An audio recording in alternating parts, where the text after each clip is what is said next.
إنا خلقناكم من ذكر وأنثى وجعلناكم شعوبا وقبائل لتعارفوا إن أكرمكم عند الله أتقاكم বিভিন্ন গোত্র করেছি, বিভিন্ন ভাষা বর্ণ দিয়েছি যেন তোমরা একে অপরকে চিনতে পারো। এটা চীনা, এটা কোরিয়ান, এটা জাপানি, এটা সৌদি, এটা বাহরাইন, এটা দুবাই। বিভিন্ন ভাষা, বিভিন্ন চেহারা, বিভিন্ন গোত্র করে দিয়েছেন। কেন? আমাদের খারাপের জন্য না, ভালোর জন্য। কিন্তু তোমাদের মধ্যে কোন বংশ, কোন চেহারা আমার কাছে দামি নয়। আমার কাছে দামি হলো তোমাদের মধ্যে যে বান্দা আমাকে সবচাইতে বেশি ভয় করবে, সেই লোকটা আমার কাছে সবচাইতে বেশি দামি। যখন সুবহানাল্লাহ। নাম্বার কাজ, আজান শুনেছি রীতিমতো, মুয়াজ্জিন আজান দিয়েছে, কিন্তু আজান শুনে মসজিদে হাজিরা দেই না। এই জন্য আজকে আমরা জাহান্নামে। এই জন্য জাহান্নামে যাবার এক নাম্বার কারণ কি? বাদ দেওয়া। আসতে বলুন না, কি বাদ দেওয়া? নামাজ বাদ দেওয়া। জাহান্নাম কত ভয়ঙ্কর! যদি কেউ জাহান্নামটা দেখতে পেত দুনিয়াতে, তার মুখে কোনোদিন হাসি থাকতো না। জিবরিল আমিন আলাইহিস সালাতু ওয়াস সালাম নবীর কাছে যতদিন এসেছেন, তার কপালে ভাঁজ থাকতো, মুখে হাসি থাকতো না। রাসূল একদিন বলে ফেলেন, ভাই জিবরাইল, আপনার মুখে হাসি নাই, আপনি এমনটা চেহারা নিয়ে কেন হাসেন না? আপনার এমনটা হওয়ার কারণটা কি? জিবরাইল বলতেছে, ইয়া রাসূলুল্লাহ, যেদিন থেকে জাহান্নামটা সৃষ্টি করা হয়েছে, জাহান্নামটা দেখার পর থেকে আমার মুখ থেকে হাসি ফুরে গেছে। জাহান্নামটা এমন ভয়ঙ্কর, জাহান্নামটা তো গভীর, এত গভীর থেকে গভীরতর। এই যে বিশাল সূর্য আমরা দেখতে পাই, সূর্য বড় না পৃথিবী বড়? বলেন, পৃথিবী বড় না সূর্য বড়? সূর্য পৃথিবী থেকে 13 লক্ষ গুণ বড়। এরকম একটা সূর্য, এই যে চাঁদ, ওই জাহান্নামের গর্তের মুখে যদি ছেড়ে দেওয়া হয়, নিমিষেই হেরে যাবে, সূর্য খুঁজে পাওয়া যাবে না। এত ভয়ঙ্কর জাহান্নাম, এত ভয়ঙ্কর জাহান্নাম। জাহান্নামের আগুন দিয়ে যখন বান্দাকে পোড়ানো হবে, চামড়াগুলো সব পড়ে যাবে। বাদদাল্লাহুম জুলুদান, চামড়াগুলোকে আবার পাল্টায় দিবেন আল্লাহ তাআলা। এমন ভয়ঙ্কর জাহান্নাম সবার সামনে আছে না নাই? আমার বন্ধুগণ, চামড়াগুলো 126 ফুট পুরো হবে, 126 ফুট ঘন, মানে পুর হবে, মোটা হবে সেই জাহান্নামের চামড়া, জাহান্নামীদের চামড়াগুলো। এবং সেই জাহান্নামীদের ভিতরে যে খাবারগুলো দেওয়া হবে, কাঁটাযুক্ত গাছ, পানি হবে ফুটন্ত পানি, পুজ রক্তের মিশ্রণ, উত্তপ্ত তেল। জাহান্নামীদেরকে আল্লাহ তাআলা বলবেন, জাহান্নামীরা দুঃখ সহ্য কর, আস্বাদন কর। আমার বন্ধুগণ, সেই জাহান্নামকে আমরা পেতে চাই নাকি? আসতে বলুন না, পেতে চাই নাকি? একদিন আল্লাহর পয়গম্বর মুসা আলাইহিস সালাতু ওয়াস সালাম আল্লাহকে বলছেন, আল্লাহ, একটা প্রশ্ন করতে চাই। কি প্রশ্ন? বলো। আল্লাহ, সবচেয়ে বেশি দয়া কার? আমি আল্লাহ। আমার সবচেয়ে বেশি মায়া দয়া মহব্বত কার? আল্লাহ বলছেন, ও মুসা, তোমার কি মনে হয়? আমি তো সবচেয়ে বড় রহমান, আমি তো সবচেয়ে বড় রহিম, আমি গফফার, আমি গফুর, আমার দয়া সবচেয়ে বেশি। এবার মুসা বলছেন, আল্লাহ, তুমি তো সমস্ত দয়াগুলোকে ভাগ করে এক ভাগ দয়া শুধু মাখলুকের মধ্যে দিয়েছো, বাকি 99টা ভাগ রহমত তুমি দয়া তোমার মধ্যে রেখে দিয়েছো। কিন্তু প্রশ্ন তোমার কাছে একটা করি, এত দয়া মায়া মহব্বত যদি তোমার হয়ে থাকে, জাহান্নাম কেন বানাইলা? কি কথা কি বুঝতেছেন আপনারা? জাহান্নাম কেন বানাইছো? তুমি কেন জাহান্নাম বানাইলা? আল্লাহ বলছেন, মুসা, কেন, কি হয়েছে? তুমি বান্দাকে এত আদর করে, এত মহব্বত করে, এত ভালোবাসো, সেই বান্দাকে আবার তুমি জাহান্নামে দিবা, তোমার কি কষ্ট হবে না? আল্লাহ বলছেন, মুসা, উত্তর কি দিবা নাকি? উত্তর নেবে, একটু লম্বা সময় লাগবে। আচ্ছা ঠিক আছে আল্লাহ, আমারে দাও পরীক্ষা, কি করবা বলো। আল্লাহ বলেন, তুমি এই মুহূর্তে গমের কিছু বীজ হাতের মধ্যে নাও, গম ছিটায় দাও। জমিনে গম ছিটায় দিলে, জমিনে গম ছিটানো শুরু হয়ে গেল। গমের আবাদ হলো, গমটা পাকলো, ফসল হলো, ফসলগুলো তুলে নিলেন। আল্লাহ বলছেন, মুসা, তুমি কি চিন্তা করতেছো? আল্লাহ, আমি চিন্তা করবো কি? তুমি তো গায়েবের মালিক, তুমি ভালো করে জানো, তুমি আমাকে উত্তরটা জানায় দাও। আল্লাহু আকবার। সবচেয়ে বেশি আল্লাহকে প্রশ্ন করতেন যে নবী, সেই নবীর নামটা কি? সেই নবীর নামটা কি? সবচেয়ে রাগী নবীর নামটা কি? কোরআনে সবচেয়ে বেশি নাম এসেছে কোন নবীর? কোন নবীর বলেন? মুসা আলাইহিস সালাতু ওয়াস সালামের। তিনি আল্লাহকে যখন তখন প্রশ্ন করতেন, মাঝে মাঝে প্রশ্ন করতেন, যা মনে হতো তাই বলতেন। একদিন বলছেন আল্লাহ একটা প্রশ্ন করি। আল্লাহ কি? আল্লাহকে বলছেন আল্লাহ আমি একটা প্রশ্ন করতে। আল্লাহ বলছেন কি প্রশ্ন করবো? মুসা বলল আল্লাহ রাত হলে পরে ঘুম ধরে আমার, তোমাকে রাত হলে ঘুম ধরে না? বলেন তো। আল্লাহ বললেন মুসা তুমি আমাকে এমন প্রশ্ন করলে কেন? আল্লাহ আমি তোমাকে ভালোবাসি, আমি তোমাকে মহব্বত করি, সত্যি করে বলো তো আল্লাহ তোমার কি ঘুম পায় না? আল্লাহ বলছেন মুসা আমি ঘুমাই কি ঘুমাই না তোমাকে পরীক্ষা করতে চাই। আল্লাহ পরীক্ষা করো। হাতের মধ্যে কাঁচ পাত্র দিলেন, আয়াতুল কুরসি তাফসীরে এসেছে। হাতের মধ্যে তিনি কাঁচ পাত্র নিলেন, গ্লাস হাতে নিয়েছেন। আল্লাহ বলছেন মুসা গ্লাসটা ধরে থাকো কিছুক্ষণ, মনটা খারাপ। আল্লাহ বলছেন মুসা তোমার মনটা খারাপ কেন? আল্লাহ আমাকে গ্লাস ধরার দায়িত্ব, এটা কোনো দায়িত্ব হলো নাকি? গ্লাসটা ধরে আছেন, মাঝখান দিয়ে তার মধ্যে দিয়েছেন ঘুমের ভাব। ঘুম যখন চলে আসছে, গ্লাস কি থাকার কথা না পড়ার কথা? পড়ে গেছে। বলে ফেলছেন ইন্না লিল্লাহ। মানুষ যে ঘুমায়, চোখে ঘুমায় না কানে ঘুমায়? ভালো করে বলবেন। চোখে ঘুমায় না কানে ঘুমায়? যারা ডাক্তার আছেন ডাক্তাররা কখনো বলবেন না চোখে ঘুমায়, ডাক্তাররা বলবেন কানে ঘুমায়। কোরআনও বলছে কানে ঘুমায়। সুবহানাল্লাহ। কিছু কিছু লোক যদি চোখেই ঘুমায়, কিছু কিছু লোক আছে সাইড থেকে ঘুম পারে, আছে না?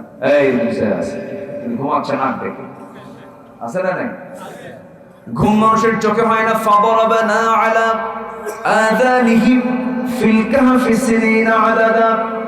আমি আসহাবে কাহফের সদস্য মণ্ডলী যারা একটা কুকুর সহ তার আশ্রয় নিয়েছিল, ওই আসহাবে কাহফ গুহার মধ্যে আশ্রয় নিয়েছিল, আমি তাদেরকে 300 বছর পর্যন্ত ঘুমের মধ্যে রেখেছিলাম।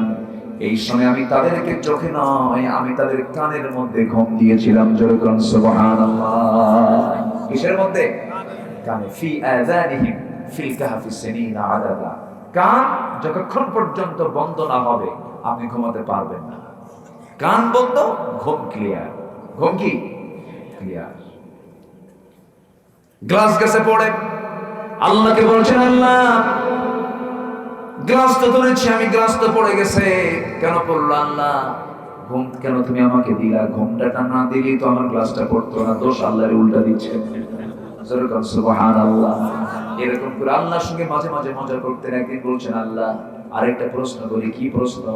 আল্লাহ আমার খুব শখ, আমি দেখতে চাই এই মুহূর্তে পৃথিবীর ভিতরে সবচেয়ে খারাপ লোকটাকে, সবচেয়ে জঘন্য লোকটাকে। আল্লাহ বলছেন মুসা তুমি এই জায়গায় দাঁড়াও, একজন লোক এই দিক দিয়ে তার সন্তানকে নিয়ে যাবে, সেটাই হলো সবচেয়ে নিকৃষ্ট বান্দা আমার। দেখে ফেললেন। এবার সঙ্গে সঙ্গে বলছেন আল্লাহ প্রশ্ন অর্ধেক করেছে, আর অর্ধেকটা বাদ আছে। আর অর্ধেক প্রশ্ন কি? আল্লাহ আমি এই মুহূর্তে দেখতে চাই এই পৃথিবীতে সবচেয়ে পছন্দের বান্দা তোমার কাছে কে, একটু দেখায় দাও। আল্লাহ বলছেন তুমি এই জায়গায় দাঁড়াও, ওই দিক দিয়ে কিছুক্ষণ পর আবার আরেকটা লোক আসবে, সেই লোকটাই হলো পৃথিবীর শ্রেষ্ঠ একজন বান্দা, আমার পছন্দের বান্দা। কিন্তু দেখা গেল যে লোকটা সকালে গেছে ওই লোকটাই বিকেল বেলা আসতেছে, একই লোক। এবার আল্লাহকে মুসা বলছেন আল্লাহ বুঝলাম না, যে লোক খারাপ সে লোকটা আবার ভালো হলো কেমনে? যেরকম আল্লাহু আকবার। মাঝখানে একটা ঘটনা ঘটছে কিনা বলেন? ঘটছে কিনা? কি ঘটেছে শর্টলি বলে ফেলি। মুসা আলাইহিস সালাম যে লোকটাকে দেখলেন সকালবেলা জঘন্য লোক আল্লাহর কাছে, ওই লোকটা তার সঙ্গে একটা সন্তান সাথে নিয়ে যাচ্ছিল। হঠাৎ করে সন্তান তার বাপকে বলছে আব্বা এই যে বিশাল বড় পাহাড়, বিশাল বড় জঙ্গল দেখা যায়, জঙ্গলের চেয়ে বড় কিছু আছে নাকি? হ্যাঁ আছে। কি? পাহাড়। পাহাড়ের চেয়ে বড় কিছু আছে নাকি? আছে। কি? এই যে আকাশ, এই আকাশের চাইতে বড় কিছু আছে নাকি? সঙ্গে সঙ্গে ওই বান্দাটা চোখের পানি ফেলে বলতেছে ও আমার সন্তান তুই আমাকে এমন প্রশ্ন করলি, আমি ভালো হতে বাধ্য হচ্ছি। এই আকাশের চাইতে বড় হলো আমার আল্লাহ তাআলার দোয়া, আমার আল্লাহ তাআলার দয়া, রহমত, ক্ষমা। এই কথা বলি লোকটার চোখে পানি আসছে, আর তওবা করে আল্লাহর কাছে মাফ চাচ্ছে সকল গুনার জন্য। সঙ্গে সঙ্গে আল্লাহ তাআলা তাকে মাফ করে দিয়েছেন। আল্লাহ বলছেন ও মুসা ওই বান্দা যখন চোখের পানি ফেলে তওবা করে ইস্তেগফার করে যখন আমার কাছে মাফ চেয়েছে, আমার কাছে মনে হচ্ছে এই বান্দাই এই মুহূর্তে এই দুনিয়ার মধ্যে সবচেয়ে আমার পছন্দের বান্দা। যখন সুবহানাল্লাহ। মাঝখান থেকে ওই লোকটা আমল করেছে কয়টা আমল? কয়টা বলেন? 2টা আমল। একটা হচ্ছে ইস্তেগফার করেছে, আর একটা হলো তওবা করেছে। তওবা করেছে আর কি ইস্তেগফার করেছে। আমরা করব, জোরে বলি ইনশাআল্লাহ, আরো জোরে বলি ইনশাআল্লাহ, আরো জোরে বলি ইনশাআল্লাহ। একটা প্রশ্ন কিন্তু রয়ে গেছে, আল্লাহ তুমি জাহান্নাম বানাইলা কেন? প্রশ্ন করেছেন কোন নবী? প্রশ্ন করেছেন কোন নবী? কাকে? আসতে বলবেন না, কাকে? শুনবেন না? জোরে বলি ইনশাআল্লাহ। জাহান্নাম থেকে বাঁচার জন্য 9টা আমল আমরা করে যাব, শিখে যাব আজকে। 1 নাম্বার হলো আমরা 5 ওয়াক্ত নামাজ পড়ব একানা জামাতে। আসতে বলবেন না, একানা জামাতে। বুঝে না না বুঝে, জেনে না না জেনে, সময় না সময়ে, আস্তে আস্তে না তাড়াতাড়ি। বলেন আস্তে আস্তে না তাড়াতাড়ি? আস্তে আস্তে পড়তে হবে। কিছু কিছু লোকের নামাজ দেখে মনে হয় বাড়িতে বউ পড়ছে, আছে না? এমন নামাজ কোনো কাজে আসবে না। নামাজের মতো নামাজ আমরা পড়বো, যার নামাজ যত সুন্দর হবে তার ঈমান তত মজবুত। আল্লাহু আকবার। আজকে আমার দেশে কত পথ, কত মত, নামাজের কোনো কথা নাই, নামাজের কোনো আহ্বান নাই। যে নেতৃত্বে নামাজের আহ্বান নাই, সেই নেতৃত্বে আমরা যাব না। মনে থাকবে তো সবার? মনে থাকবে সবার? দেখলাম তো সবকিছু। আজকে মুসলমান হকের পক্ষে কথা বলতে ভয় পায়। মাহফিল আমরা আসলে কমিটি আমাদেরকে নিয়ে খুব টেনশনে থাকে, বলে হুজুর খুব হিসাব করে কথা বলতে হবে। এরকম আছে না? আসতে বললেন না, আছে না? ভাবসাব দেখে মনে হয় ওর কাছে মালাকুল মউত আসবেই না, এরকম একটা ভাবসাব। আপনি হককে আড়াল করবেন কেন? আপনি কেন হককে আড়াল করবেন? আজকে যারা মজলুম হয়ে দুনিয়া থেকে জুলুমের শিকার হয়ে বিদায় হচ্ছে, আমরা কি তাদের পক্ষে কথা বলতে পারবো না? আলেমদের রক্ত নিয়ে যারা খেলেছ, হকের পক্ষের সৈনিকদের বিরুদ্ধে যারা ষড়যন্ত্র করেছ, দুনিয়াতেও বিচার হবে, আখিরাতেও বিচার হবে। সেই দিন আছে না নাই? সেই দিন আছে না নাই? আল্লাহ ছাড় দেন, ছেড়ে দেন না। নমরুদ কখনো ভাবে নাই ন্যাংরা মশার কামড় খায় আমার মরতে হবে। ফেরাউন কখনো ভাবে নাই এই নীল দরিয়ার পানিতে সুবান খায় আমার মরতে হবে, কখনো ভাবে নাই। কিন্তু এই নির্মম মৃত্যু হয়েছে কি হয় নাই? হয়েছে। ডাবল বুশ ইরাকের সফরে এসে সে কখনো ভাবে নাই যে আমাকে জুতার পিটন খেতে হবে। জুতার পিটন খায় নাই? বেইজ্জত। আপনি সম্মান দিয়ে খেলবেন, আপনিও বেইজ্জত হবেন, হবেন হবেন, ঠিক কি না? বেইজ্জত হবে। আজ ফিলিস্তিনের মুসলমান মার খায়, আর আমার দেশের কিছু উল্লুক ভাল্লুক, আমার দেশের কিছু আলেম নামের কলঙ্ক, এরা বলে কি দরকার ছিল হামাসের ইসরায়েলকে হামলা করা? দেখেন কত বড় বদমাইশ। ইসরায়েলের পক্ষে কথা বলে ৭৪ বছর ধরে, যুগের পর যুগ ধরে ফিলিস্তিনের মুসলমানকে নির্বিচারে গুলি করে হত্যা করছে, বম্বিং করছে ইসরায়েলের বাচ্চারা। সেটার বিরুদ্ধে কথা বলতে জানা না ওরা। ইসরায়েল যে জায়গায় বসবাস করছে, যেখানে রাষ্ট্র গড়েছে, ওটা কি বৈধ রাষ্ট্র না অবৈধ রাষ্ট্র?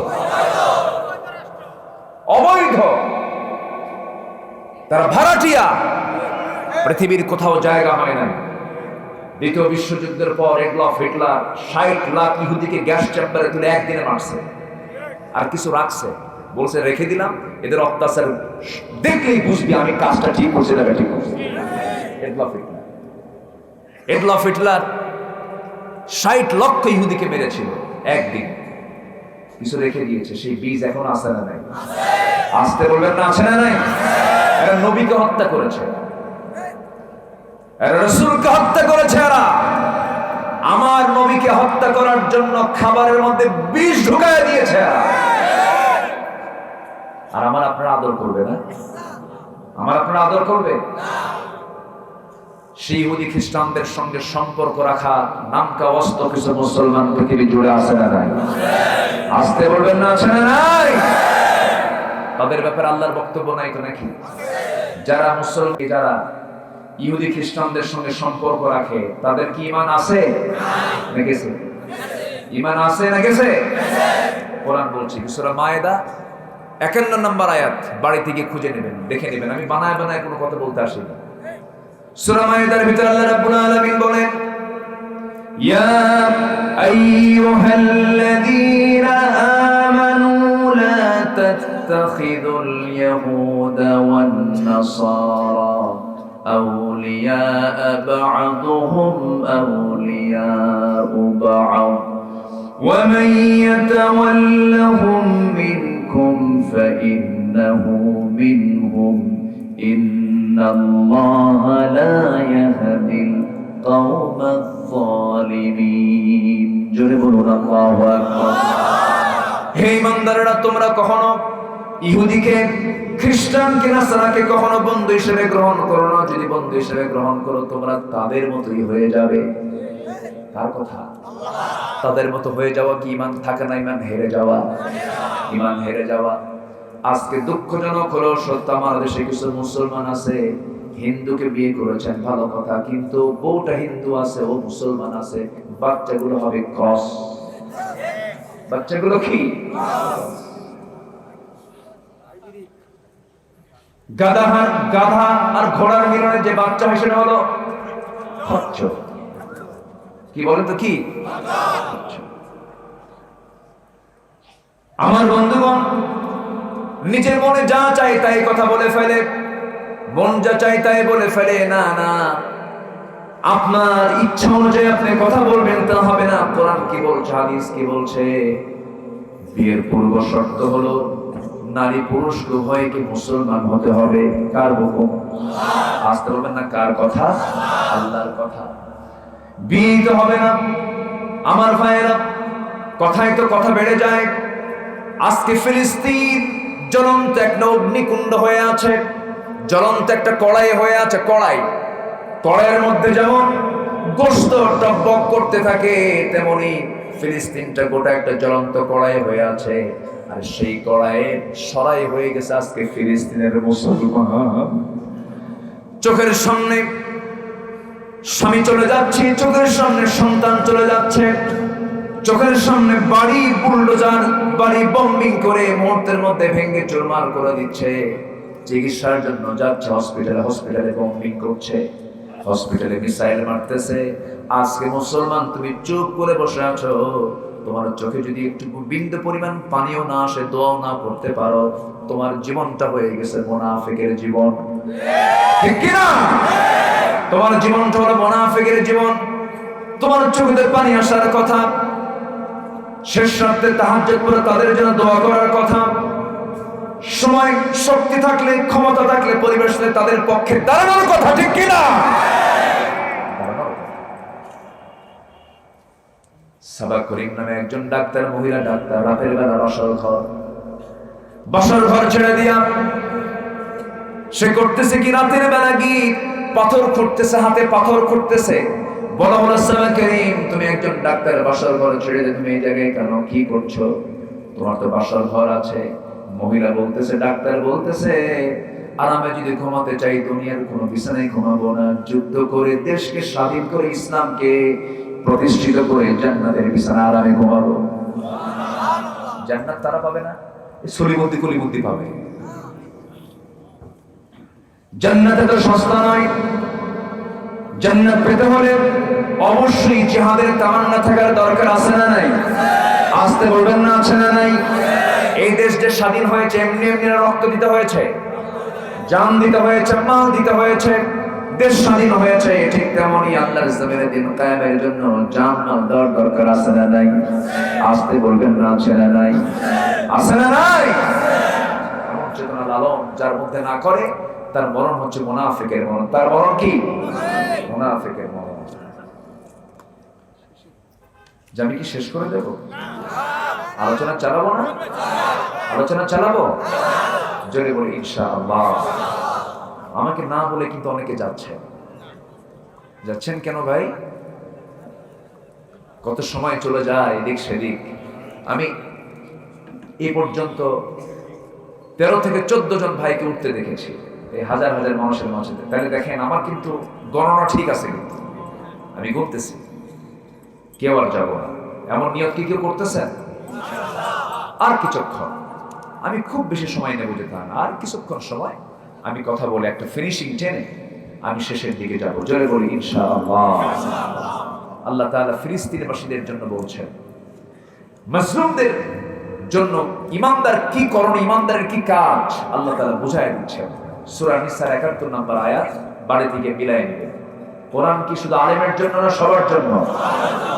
ইমানদারের সম্পর্ক কোরআনের সাথে হবে মাঝে মাঝে না দৈনন্দিন? এক সময় না সব সময়? সূরা নিসার 71 নম্বর আয়াত আল্লাহ রাব্বুল আলামিন বলেন, وما لكم لا تقاتلون في سبيل الله والمستضعفين من الرجال والنساء والولدان الذين يقولون ربنا أخرجنا من هذه القرية الظالم أهلها واجعل لنا من لدنك وليا واجعل لنا من لدنك نصيرا জোরে বলি আল্লাহু আকবার। আরে আল্লাহ বলছেন, ইমানদাররা তোমাদের কি হলো? তোমরা সেই সমস্ত অসহায় মানুষ, অসহায় বৃদ্ধ নারী শিশুদের পক্ষে তোমরা কেন সংগ্রাম করছো না, যুদ্ধ করছো না, জিহাদ করছো না? অথচ তারা অসহায়ত্ব নিয়ে তারা আমার কাছে প্রার্থনা করে বলছে, আল্লাহ এই জুলুমের জনপদ থেকে আল্লাহ তুমি আমাদেরকে বের করে অন্য কোথাও নিয়ে যাও, আমাদেরকে বাঁচাও, আমাদেরকে রেহাই দাও। আমার বন্ধুগণ, ছোট্ট একটা শিশুর একটা প্রার্থনা আমাকে দারুণ কাঁদিয়েছে কয়েকদিন। আমার হৃদয়টা ক্ষত বিক্ষত হয়ে যাচ্ছে তার সেই কথাগুলো শুনে। ছোট্ট একটা মেয়ে, ছোট্ট একটা শিশু ফিলিস্তিনের আকাশের দিকে তাকায় নখটা উঁচু করে বলছে, ও আকাশের মালিক, বিস্তৃত জমিনের মালিক, এই দুনিয়াতে আমার আব্বা নাই, আমার আব্বাকে বম্বিং করে মেরে দিয়েছে, আমার মা নাই, মাকেও মেরে ফেলেছে, আমার ভাই নাই, বোন নাই, আমার কোনো ঘর বাড়িও নাই, সব তারা ভেঙে চুরমার করে দিয়েছে। আল্লাহ, আমি ছোট্ট একজন তোমার বান্দি, তোমার কাছে প্রার্থনা করছি আমাকে দেখার জন্য, তুমি ছাড়া আমার কেউ নাই। আমি এখন কি খাবো তাও নাই আল্লাহ, কিন্তু শুনেছি গোটা দুনিয়াতে নাকি কোটি কোটি মুসলমান আছে, কিন্তু একটা মুসলমান তোমার পাশে দাঁড়ায় না। ও আল্লাহ, তোমার আদালত, ওই সমস্ত মুসলমানদের বিরুদ্ধে তোমার আদালত আমি মামলা দিলাম, ওই মামলার জামিন আমরা কেমনে নেব ভাই? আমরা তো বড় আসামি হয়ে আছি। আজ ইসরায়েলের একটা কুত্তাও যদি মরে গোটা পৃথিবীর মানবতা জেগে ওঠে, ঠিক কিনা? মুসলমানের লাশ নিয়ে আজকে হোলি খেলা হচ্ছে, কিন্তু কোনো কথা নেই, কেউ কোনো কথা বলে না।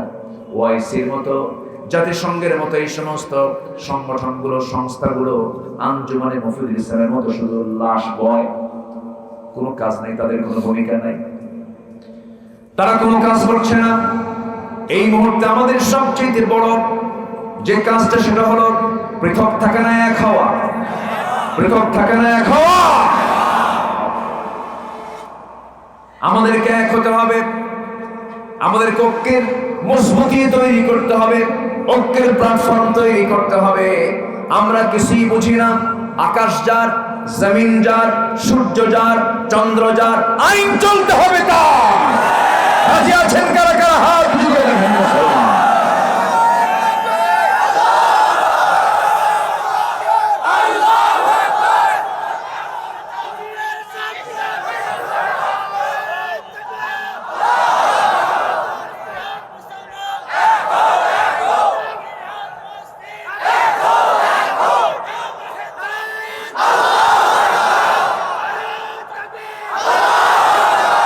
আল্লাহ কবুল করুন, জোরে বলে আমিন, আরো জোরে আমিন। এই তাকবীর অনেকের গায়ে জ্বালা করে, অনেকে এই তাকবীর সহ্য করতে পারে না, আছে না নাই? অথচ অথচ আমার মার পেট থেকে পৃথিবীতে আসার সঙ্গে সঙ্গেই আমার কানে আওয়াজ দেওয়া হয়েছে, যে আওয়াজ, সে আওয়াজের নাম কি? আরো জোরে। যখন আমি মসজিদ থেকে, মিনার থেকে যখন প্রথম আওয়াজটা শুনতে পেয়েছি, সে আওয়াজটা কি? যখন নামাজে দাঁড়াই তার প্রথম আওয়াজটা কি? সিজদায় যাওয়ার প্রথম আওয়াজটা কি? রুকুতে যেতে আওয়াজটা কি? যখন মরে যাব, আমাকে লাশ সামনে রেখে যখন জানাজার আয়োজন করবে, জানাজার প্রথম তাকবীর কি? যাদের কাছে এই তাকবীর সহ্য হয় না, তাদেরকে জানাজা না দিয়ে কুত্তা বিড়ালের মতো বিদায় করা দরকার। সম্মানিত ভাইয়েরা, আল্লাহকে নিয়ে আমরা থাকতে চাই। পৃথিবীতে আমার আপন কেউ নাই, আমার আপন কেউ আল্লাহ। আমার রব, আল্লাহ আমার রব, এই রবি আমার সব। আল্লাহ আমার রব, এই রবি আমার সব। দমে দমে তনু মনে তারি অনুভব। আল্লাহ আমার রব, এই রবি আমার সব। তোমার মদদ পেলে আমি আর না কিছু চাই, তোমার প্রেমের অনল আমি কি দিয়ে নে ভাই। যার হয়েছ তুমি তার নেই যে পরাভব, নেই যে পরাভব।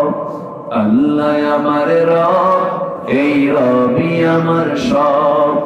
আল কোরআনের পথ, এই পথই আসল পথ। অন্য পথে অন্য মতে নেই যে রহমত। আল্লাহ আমার রব, এই রবি আমার সব।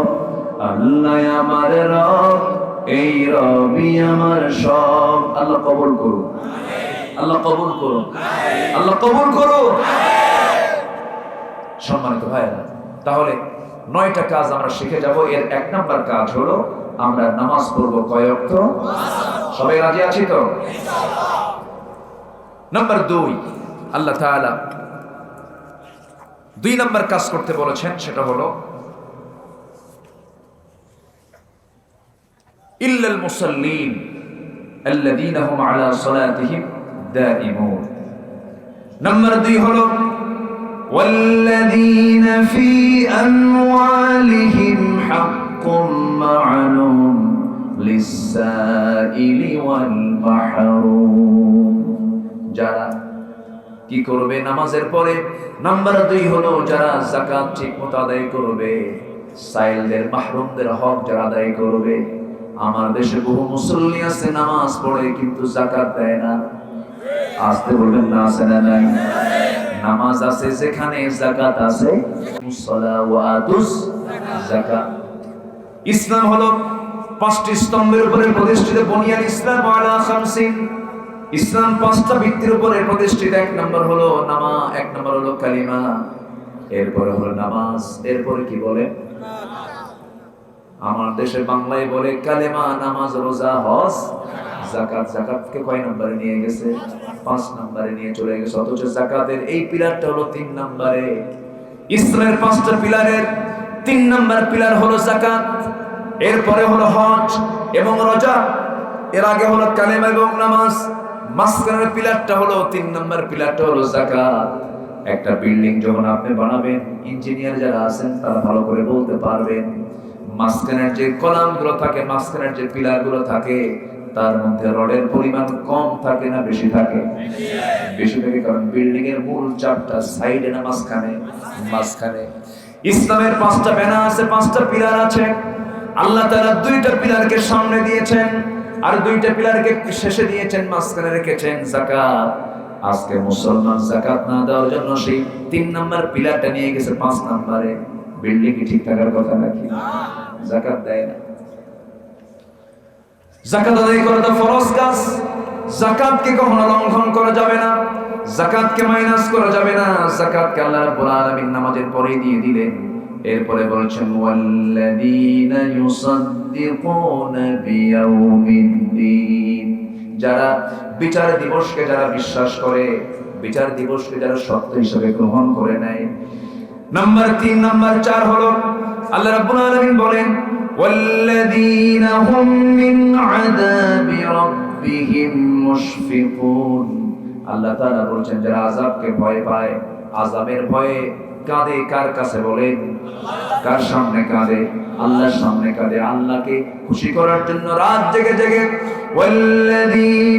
والذين يبيتون لربهم سجدا وقياما والذين يقولون ربنا اصرف عنا عذاب جهنم إن عذابها كان غراما إنها ساءت مستقرا ومقاما জোরে বলুন আল্লাহু আকবার আমি যে আয়াতগুলো বলছি কোন কষ্ট পাচ্ছেন নাকি আপনারা আয়াত যত বেশি হবে বরকত তত বেশি হবে আমি চেষ্টা করেছি সারা জীবন প্রায় 24 থেকে 25 বছর হয়ে গেল এই ওয়াজ অঙ্গনে কথা বলি আমি যতদিন কথা বলেছি চেষ্টা করেছি আলোচনার ভিতরে আয়াতগুলো বেশি বেশি করে আনার জন্য আমরা যখন শ্রোতা হয়ে কোথাও যখন আলোচনা শুনবো সেই সময় হাতের কড়াগুলো গুনবেন কয়টা আয়াত আজকে হুজুর বললো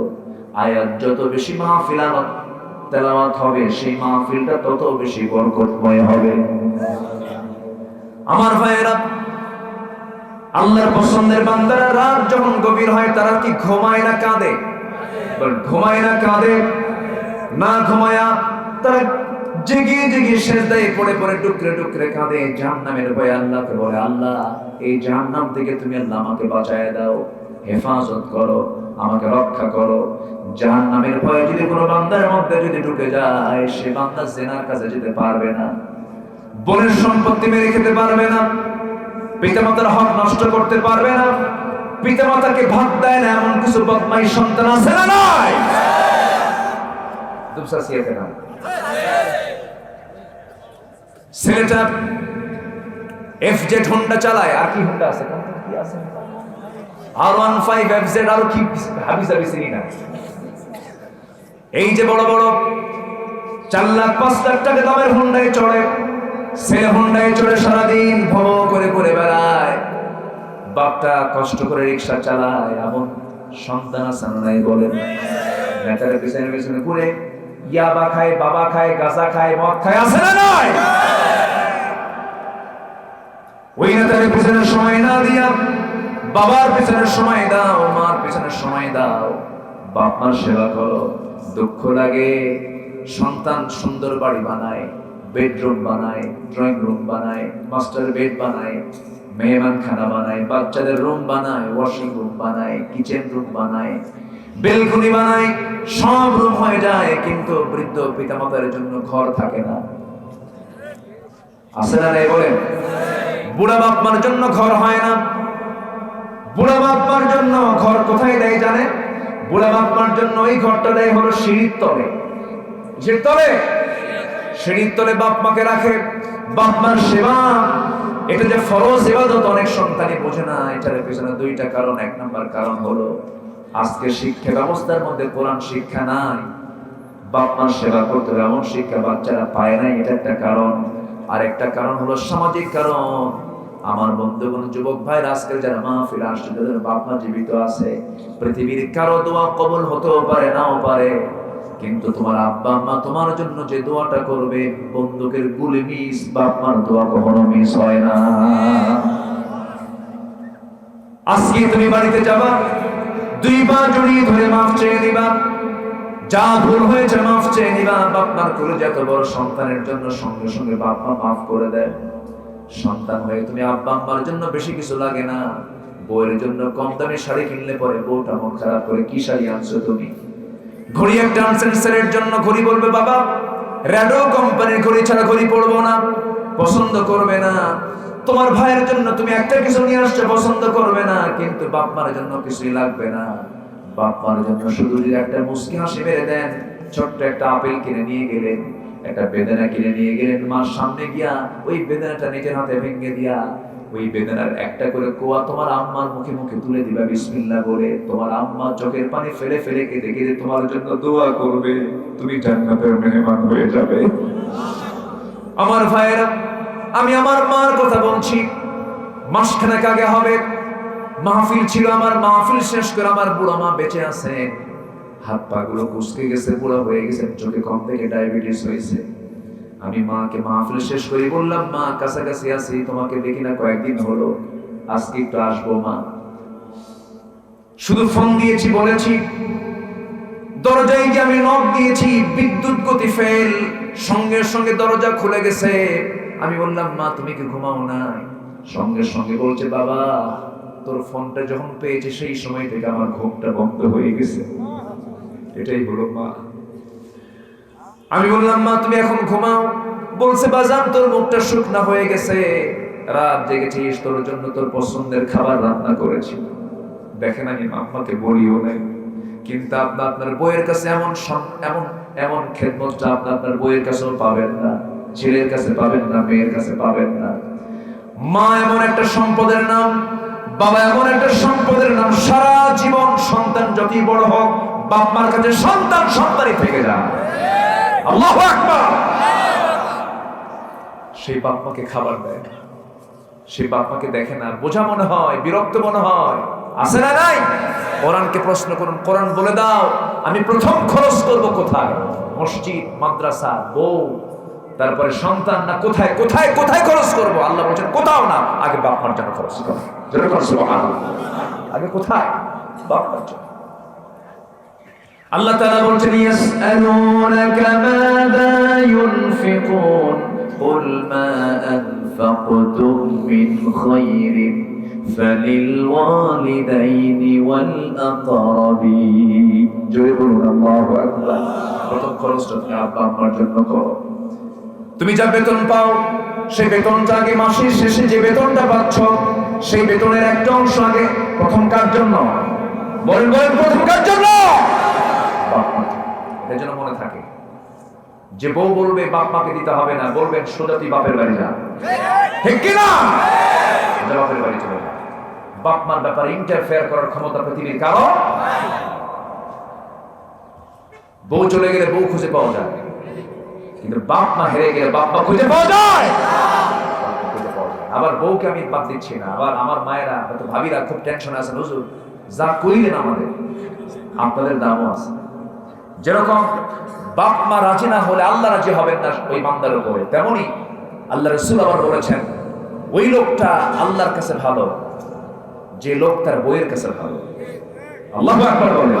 সব তো ঠিক করেন, বউ তো পাবো পিটানো। এরকম বউকে পিটানোর স্বামী আছে না নাই? ওই বান্দা ভালো যে বান্দা তার বউয়ের কাছে ভালো, ওই বান্দি ভালো যে বান্দি তার স্বামীর কাছে ভালো। আল্লাহু আকবার বলেন। ইসলাম কোন সাইডটা বাদ দিয়েছে বলেন? কোন সাইডটা বাদ দিয়েছে? স্ত্রীর দাম আছে না নাই বলেন? আস্তে স্ত্রীর দাম আছে না নাই? বিয়ে হয়ে গেল, কোন বাড়ির মহিলা বিয়ে হওয়ার সঙ্গে সঙ্গে ওই বাড়ি ঘর, ভাই বোন, বাপ মা সব ছেড়ে দিয়া চলে গেছে আপনার বাড়িতে? তার সঙ্গে কি বেয়াদবি করা যাবে? আস্তে খারাপ আচরণ করা যাবে? অন্যায় আচরণ করা যাবে? সবকিছু ছেড়ে দিয়ে আপনার কাছে চলে আসছে, সে তার জীবন যৌবন সব উজাড় করে দিয়েছে। আল্লাহু আকবার। একটু বউরা একটু আঁকা বাঁকা হয়, মেয়েরা সৃষ্টিগত দিক থেকে সোজা হার না বাঁকা হার? আস্তে সোজা হার না বাঁকা হার? বাঁকা হার। এটা কে করে দিয়েছে? দোষ কার? এই বাঁকা হার, এটা মাথায় রাখতে হবে, তাহলে আর কোনো গন্ডগোল লাগবে না। সৈয়দ আহমদ ইবনে হাম্বল বলেন, আমার স্ত্রীর সাথে আমি দীর্ঘদিন সংসার করেছি, আমার আগে আমার বউ মারা গেছে, কোনদিন একটা দিনের জন্য গন্ডগোল লাগে নাই। কেন লাগে নাই? তিনি বললেন, আমার স্ত্রী যখন আমার উপরে খেপে যেত, আমি তখন ঠান্ডা থাকতাম, আর আমি যখন খেপে যেতাম আমার বউ তখন ঠান্ডা হয়ে যেত। আলহামদুলিল্লাহ বলবেন না? মেজাজটা বুঝতে হবে, মেজাজটা বুঝে নিতে হবে। বউকে পিটানো কি সুন্নতে মুআক্কাদা?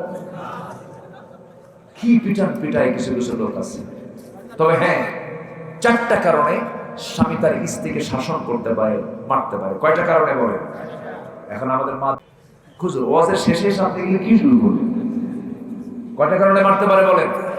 4টা কারণ। মারবেন নাকি? কি শুনবেন? শুনবেন? 4টা কারণে মারতে পারে।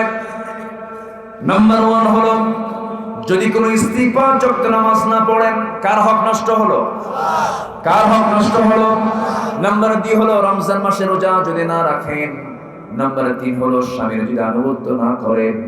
স্বামী যদি বলে দেন যে তুমি আমার অনুমতি ছাড়া অমুক বাড়িতে যেতে পারবা না, অমুক জায়গায় যেতে পারবা না, এটা স্বামীর এই অনুমতি, স্বামীর এই কথাটা স্ত্রীর জন্য মেনে নেওয়া ফরজ। মেনে নেওয়া কি বলে?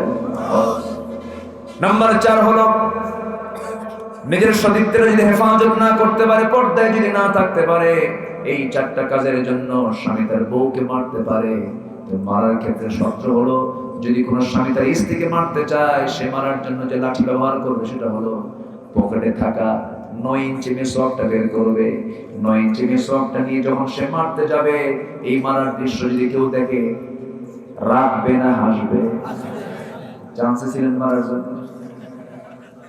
আমার মাদের কলেজে পানি আসছে, হুজুর আপনি খুব ভালো, পরিবেশটা আপনি ঠান্ডা রেখেছেন, রাসূল কোন স্ত্রীকে মেরেছেন এমন কোন রেকর্ড আছে? আসতে বলবেন না আছে, বরঞ্চ তিনি মহব্বত দিয়ে গোটা ঘরটা ভরিয়ে দিয়েছেন। আল্লাহু আকবার। স্বামী কাকে বলে? স্বামীর মডেল ছিলেন মুহাম্মদ সাল্লাল্লাহু আলাইহি ওয়াসাল্লাম। আজকে আমি ওইদিকে যেতেই পারলাম না, রাসূলের সিরাত নিয়ে কথা বলতে গেলে তো ঘন্টার পর ঘন্টা লেগে যায়। ওইদিকে আমি আর আজকে যেতে পারছি না। আজকে ঘড়ি এত ঘুরতেছে কেন? খুব দ্রুত ঘড়ি ঘুরতেছে। আর কিছুক্ষণ কথা বলি ভাই, কত কথা বলি? কারো কোনো আপত্তি নাই তো? জোরে বলি ইনশাআল্লাহ। 9টা কাজ আমরা করব, জান্নাত পেয়ে যাব। জোরে বলি ইনশাআল্লাহ। 1 নাম্বার নামাজ, নাম্বার 2 হলো যাকাত, দান, নাম্বার 3 হলো বিচার দিবসকে ভয় পাওয়া, নাম্বার 4 হলো আযাবকে ভয় পেয়ে। কার ভয় করা? কার ভয় করা? নাম্বার 5 হলো والذين هم لفروجهم حافظون إلا على أزواجهم أو ما ملكت أيمانهم فإنهم غير ملومين জোরে বলুন আল্লাহু আকবার। যারা লজ্জাস্থানের হেফাজত করবে, লজ্জাস্থানকে যারা হেফাজতে রাখবে, বিয়ে ছাড়া বিয়ে বহির্ভূত কোনো সম্পর্ক জড়াবে না। আজকে বিয়ে বেশি না জেনা বেশি? আজকে বিয়ে বেশি না পরকীয়া বেশি? পরকের পরিমাণটা বেড়ে গেছে, মারাত্মক ভাইরাস হয়ে গেছে আজকে সমাজে।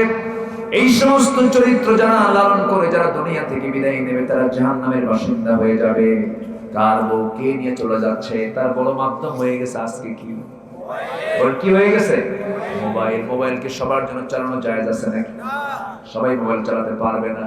সেই ব্যক্তি মোবাইল চালাতে পারবে যে মোবাইলকে নিজে চালাতে পারবে, আর যে ব্যক্তিকে মোবাইল চালায় সে ব্যক্তি মোবাইল চালাতে পারবে না। মোবাইলই চালায়, ও মোবাইল ব্যবহার করতে পারবে না। আমার ভাইয়েরা, আমার মায়েরা, আজকে আপনার ঈমানকে ধ্বংস করার জন্য এই ডিভাইসের ভিতরে কতগুলো অ্যাপস দেওয়া দিয়েছে, কিছু প্রযুক্তি ঢুকিয়ে দেওয়া হয়েছে। ইউরোপ আমেরিকার মূল টার্গেট হলো মুসলিম পরিবারের মেয়েকে উলঙ্গ করে ঘর থেকে বের করে দেওয়া। আজকে উলঙ্গ করে বের করে দিচ্ছে। আমার মা, সেই স্রোতে গা ভাসিয়ে দেওয়া যাবে না। আপনার সম্মান সম্ভ্রম টিকে রাখার দায়িত্ব আপনাকে নিতে হবে। যে মা মাথা থেকে পা পর্যন্ত ঢাকবে, আল্লাহ তাআলা তার জন্য 7টা জাহান্নাম হারাম করে জান্নাত ওয়াজিব করবে। জোরে বলি সুবহানাল্লাহ। পর্দা অবলম্বন করবেন আমার মা। আল্লাহ তাআলা মাদেরকে কবুল করুন। জোরে বলি আমিন। নাম্বার 6 হলো ওয়াল্লাযীনা হুম লিআমানাতিহিম ওয়া আহদিহিম রাউন। সূরাতুল মাআরিজের সাথে আবার সূরাতুল মুমিনুনের এই সমস্ত আয়াতের কিছু সাদৃশ্য রয়েছে, মিল রয়েছে। আমানত যারা ঠিক রাখবে। নাম্বার 7 হলো ওয়াদা যারা ঠিক রাখবে। এরপর আল্লাহ তাআলা বলছেন যারা সাক্ষ্য দেন অটল থাকবে। নাম্বার 9 হলো যারা নামাজ দিয়ে শুরু নামাজ দিয়ে শেষ করেছেন, যারা নামাজের যত্ন নেবে। আল্লাহ তাআলা বলছেন এই সমস্ত বান্দাকে আমি আল্লাহ সম্মানিত করে আমি তাদেরকে জান্নাত দিয়ে দেব। জোরে বলুন সুবহানাল্লাহ। আল্লাহ আমাদেরকে 9টা আমল করার তৌফিক দান করুন। জোরে বলি আল্লাহুম্মা আমিন। মুসা বলেছিলেন আল্লাহকে, আল্লাহ তুমি জাহান্নাম কেন বানাইছো? মনে আছে না আপনাদের? মনে আছে না? শুনবেন না তো? যাচ্ছেন কেন? একটু বসেন। কিছু লোক তো যাবেই, কিছু মানুষ তো যাবেই। তবে আমি কিন্তু অনুমতি দেই নাই। আমি চাই আপনার দোয়ার প্রয়োজন আছে কিনা জানি না, আমার দোয়ার প্রয়োজন আছে। আপনি আমার জন্য দোয়া করবেন, আমার দোয়ার খুব প্রয়োজন। যার দোয়ার প্রয়োজন নাই তিনি যান। আপনার দোয়ার প্রয়োজন আছে না নাই? আমরা একসঙ্গে দোয়া করবো, বসে। মুসা আলাইহিস সালাতু ওয়াস সালাম তিনি বলছেন, আল্লাহ তুমি জাহান্নাম কেন বানাইছো? আল্লাহ বলেন, তুমি গম লাগাও। গমের আবাদ করলে গম পাকলো, ফসলগুলো কেটে নিয়ে বাড়িতে নিয়ে গোলায় ভরায় রাখছে। গোলায় ভরায় রেখে মুসা আলাইহিস সালাতু ওয়াস সালাম এবারে জমিতে এসে ওই গমের যে নাড়াগুলো থাকে, অকেজ গমগুলো থাকে, সেই জায়গায় তিনি আগুন ধরায় দিয়েছেন। আল্লাহ বলছেন, মুসা গমের আবাদ কি করছো? আল্লাহ, গমের আবাদ তো হয়ে গেছে, গমগুলো যত্ন করে কাছের গমগুলো আমি গোলায় ভরিয়ে নিয়েছি, আর অকাজের গমগুলোতে আমি আগুন ধরায় দিছি। আল্লাহ বলছেন, মুসা কাজের গমগুলো যেমন তুমি গোলায় ভরাইছো, অকাজের গমে যেমন আগুন ধরাইছো, এই দুনিয়াতে আমি বান্দা পাঠাইছি, যে সমস্ত বান্দাগুলো কাজের বান্দা, যারা নেক আমল করেছে, আমলে সালেহ করেছে, যারা ভালো কাজ করে আমার কাছে আসছে, যারা এই কাজের বান্দাগুলোকে যত্ন করে 8টা জান্নাত আমি তাদেরকে দিয়ে দিয়েছি। আর যারা অকাজের বান্দা তোমার মতো, আমি তাদেরকে আগুনে পুড়ে জাহান্নাম দিয়ে দিয়েছি। আল্লাহু আকবার বলো। মুসাকে আল্লাহ ভুল হয়ে গেছে, বুঝি নাই, জোরে করে সুবহানাল্লাহ। শিক্ষক ছাত্রকে পড়ায়, সব ছাত্র কি পাস করে? আচ্ছা, পাস যে করে না, যারা ফেল করে, এটা কি ছাত্রের দোষ না শিক্ষকের দোষ? বলেন কার দোষ? ছাত্রের। শিক্ষক তো চায় সবাই পাস করে, আল্লাহ চান সব বান্দাই জান্নাত পাক, কিন্তু বান্দা জাহান্নামে যাবে, আল্লাহর দোষে না বান্দার দোষে? আসুন আমরা ভালো কাজ করি, আল্লাহ পাক কবুল করুন, জোরে বলি আমিন। আরো জোরে আল্লাহুম্মা আমিন, আরো জোরে আল্লাহুম্মা আমিন। অনেক কথাই বলে ফেলেছি, আল্লাহ তাআলা আমাদের সকলকে আমল করার তৌফিক দান করুন। আল্লাহ তাআলা আমাদের সবাইকে জান্নাতে যাওয়ার আমলগুলো করার তৌফিক দান করুন। জান্নাতে যাবেন আরো 17 শ্রেণীর মানুষ। 17 শ্রেণীর লোক জান্নাত কখনো পাবে না। এর মধ্যে এক নম্বর হচ্ছে যারা হারাম খাদ্য খাবে। কি খাদ্য খাবে বলেন? হারাম খাদ্য। নাম্বার 2 হলো আত্মীয়তার সম্পর্ক যারা ছিন্ন করে, ওই মানে খালি ধর্ম ভাই বানায়, ধর্ম বোন বানায়, কিন্তু নিজের বোনের খবর নাই, আছে না নাই? আচ্ছা, এরা জাহান্নামী। এরা কি বলেন? এরা কি জাহান্নামী। নাম্বার 3, প্রতিবেশীকে যারা কষ্ট দেয়, একটু রাস্তার বেকায়দা আছে, মাঝে মাঝে কোনো রাস্তা বন্ধ করে দেয়, এরকম লোক তো বুঝতেছেন আছে এরকম। এরা জান্নাতি না জাহান্নামী? বলেন জান্নাতি না জাহান্নামী? বলেছেন মুহাম্মদ সাল্লাল্লাহু আলাইহি ওয়াসাল্লাম। নাম্বার 4 হলো মা বাবার অবাধ্য সন্তান, আলোচনার মধ্যে কিছু বলেছি। নাম্বার 5 হলো উগ্র মেজাজি। আছে না কিছু উগ্র মেজাজি? আছে না? মেজাজের ঠেলা ঈমান থাকে না, লুঙ্গি খুলে ফেলে। আছে উগ্র মেজাজি? আছে না নাই? আছে। এই সমস্ত লোকগুলো জান্নাত পাবে না। নাম্বার 6 হলো অধীনস্থদেরকে যারা কষ্ট দেয়।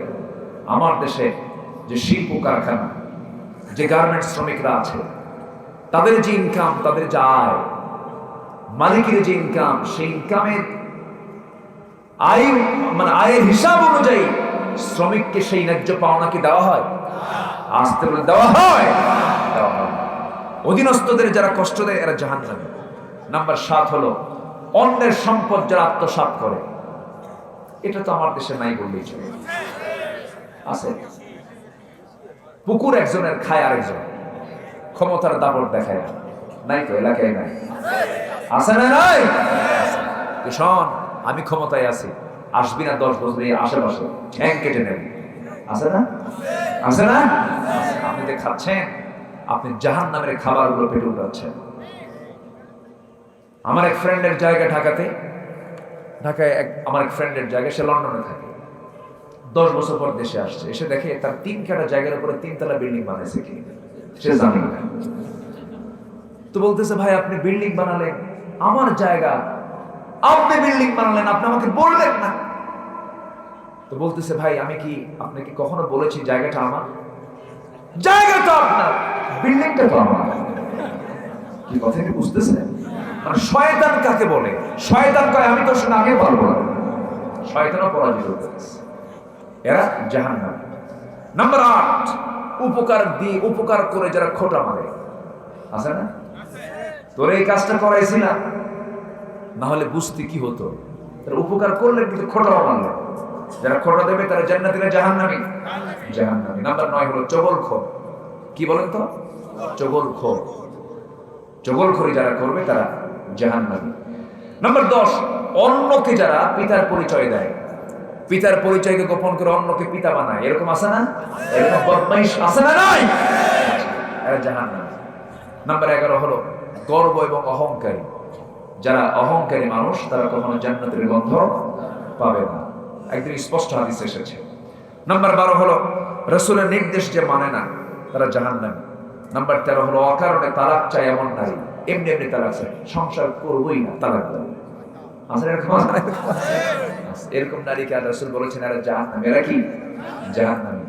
এরপর নাম্বার 14 হলো দুনিয়াবী উদ্দেশ্যে যারা ইলম শেখে, ইলম শিখতে হবে কার খুশির জন্য? আমার একটা হাদিস আমাকে খুব কাঁদায়, একটা হাদিস আমাকে খুবই কাঁদায়। হাসরের ময়দানে আগে ডাকা হবে শহীদকে, শহীদ এদিকে আসো।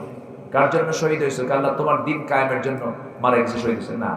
তোমাকে মানুষ শহীদ বলবে, গাজী বলবে, এই জন্য তুমি যুদ্ধ করছো, তুমি আমার জন্য করো, যাও জাহান্নামে যাও।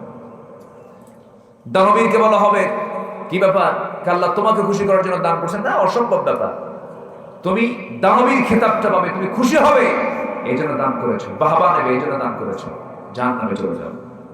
আলেমকে ডাক দিয়ে বলা হবে এই আলেম তুমি কি ইলম করছো, কিসের জন্য ইলম হাসিল করছো, আল্লাহ তোমার খুশির জন্য। সমাজের মানুষ তোমাকে আলেম বলবে, তোমার যশ খ্যাতি ছড়িয়ে পড়বে, এই জন্য তুমি আলেম হয়েছে, তোমাকে আজকে জাহান্নাম যেতে হবে। নাউজুবিল্লাহ বলো। তাহলে বেকায়দায় সবাই আছে, বেকায়দা সবার আছে না নাই? যে যেখানেই থাকুন না কেন সবার জন্য বেকায়দা আছে না নাই? আচ্ছা, আমরা সব কিছু করবো কার খুশির জন্য? আল্লাহর খুশির জন্য। নাম্বার 15 হলো রিয়া বা লোক দেখানো। রিয়া বা লোক দেখানো কাজ যারা করবে, প্রদর্শন ইচ্ছা, নামাজ পড়ে দেখানো, দান করে দেখানো, এরকম লোক আছে না? আছে। যে কোনো কাজ দেখিয়ে দেখিয়ে করে যারা, এই সমস্ত লোকগুলো জাহান্নামের বাসিন্দা তারা হবে। আর আরেকটা শ্রেণী, লাস্ট শ্রেণী হলো বোনের সম্পত্তি অথবা কারোর সম্পত্তি ওয়ারিস, কিন্তু তার ওয়ারিসের সম্পত্তি সে বৈধ পাবে, কিন্তু তা থেকে তাকে বঞ্চিত করা হয়েছে। বোনের সম্পত্তি দেওয়া হয় না, ভাইয়ের সম্পত্তি দেওয়া হয় না, অথবা কারোর সম্পত্তি মেরে খাওয়া হচ্ছে। ওয়ারিসের সম্পত্তি যারা, ওয়ারিস থেকে যারা জোর করে ছিনায় নেবে তারা জান্নাতের গন্ধ পাবে না। এরকম লোক তো আছে। মানে ভাতিজা বেঁচে আছে, ভাই মারা গেছে, এতিম ভাতিজা, চাচা তো নাই, এরকম নাকি? আছে না নাই? কেমন করে মারে জানেন? মারে এমন করে, কারণ ভাই তো অংশ পাবে, ভাতিজা তার অংশ পাবে, কিন্তু মারে কেমন করে? যেটা সবচেয়ে দামি দুপচাচিয়ার মোড়ে 4% জায়গা যার দাম হলো 1 কোটি টাকা, আর ওই পরিমাণ 4% আরেকটা মোড়ে আছে, ওটার দাম হলো 4 লাখ টাকা। 4 লাখ টাকা ভাতিজাকে দিয়া এই 4 কোটি টাকার জায়গা চাচা নেয়। এমন চাচা তো দুপচাচিয়া নাই তো। অথচ আল্লাহ তাআলা বলছেন না, বরঞ্চ তুমি তার প্রতি, এতিমের প্রতি তুমি ইহসান হয়ে তাকে বেশি দাও। আল্লাহু আকবার বলে। তুমি ইহসান করবা, আল্লাহ তোমাকে জান্নাত দিয়ে দিবে। আল্লাহু আকবার। আল্লাহ তুমি আমাদেরকে এই সমস্ত বিষয়ে আমল করার তৌফিক দিয়ে দাও।